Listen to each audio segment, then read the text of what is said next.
Halo, selamat datang. Hari ini kita akan melakukan sesuatu yang seru banget. Anggap saja ini sesi mentoring empat mata, di mana kita akan bongkar bareng laporan keuangan sebuah perusahaan, langsung dari A sampai Z. Jadi udah siap belum untuk berpikir layaknya seorang analis saham profesional? Hari ini kita nggak cuma ngomongin teori, tapi langsung praktek.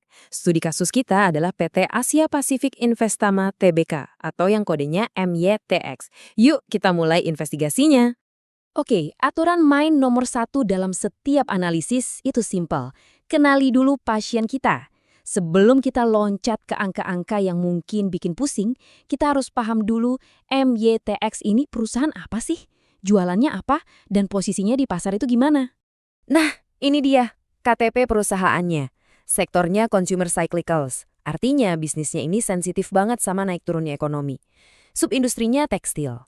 Tapi, coba deh perhatiin baris paling bawah. Tertulis pemantauan khusus. Ini udah kayak lampu kuning pertama dari bursa, sebuah sinyal buat kita supaya lebih waspada. Terus apa sih artinya papan pemantauan khusus itu? Gampangnya, anggap aja ini unit gawat darurat di bursa.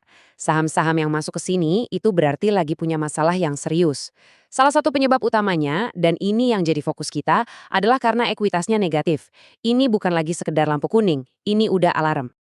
Dan biar gambaran kita lengkap, bisnis utama mereka itu di bidang penenunan dan pemintalan benang. Jadi sekarang kita tahu ya, kita lagi berhadapan sama perusahaan tekstil yang statusnya sedang dalam pengawasan khusus.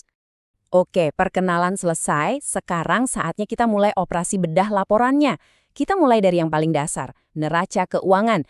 Bayangin aja ini kayak hasil ronsen kondisi finansial perusahaan di satu waktu. Dari sini kita bisa lihat apa yang mereka punya dan apa yang jadi utang mereka. Pertanyaan kuncinya sederhana tapi penting banget. Coba kita timbang. Banyakan mana semua yang perusahaan ini miliki yang kita sebut aset atau semua utangnya yang kita sebut liabilitas. Dan ini dia hasilnya. Total asetnya atau semua harta bendanya itu senilai 3,34 triliun rupiah. Sementara total liabilitas alias utangnya mencapai 3,92 triliun. Nggak perlu kalkulator kan buat lihat mana yang lebih berat? Utangnya jelas lebih besar daripada asetnya. Ini masalah yang serius.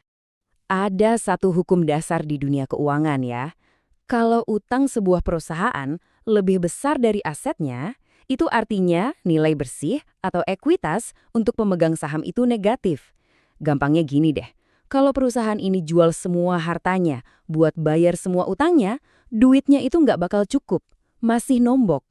Dan inilah angka pastinya. Ekuitas MYTX itu minus 581,8 miliar rupiah. Wow, ini bukan lagi lampu kuning, ini udah sirene kebakaran, red flag segede-gedenya. Angka inilah yang jadi alasan utama kenapa mereka masuk ke papan pemantauan khusus tadi. Secara teknis, perusahaan ini nilainya minus.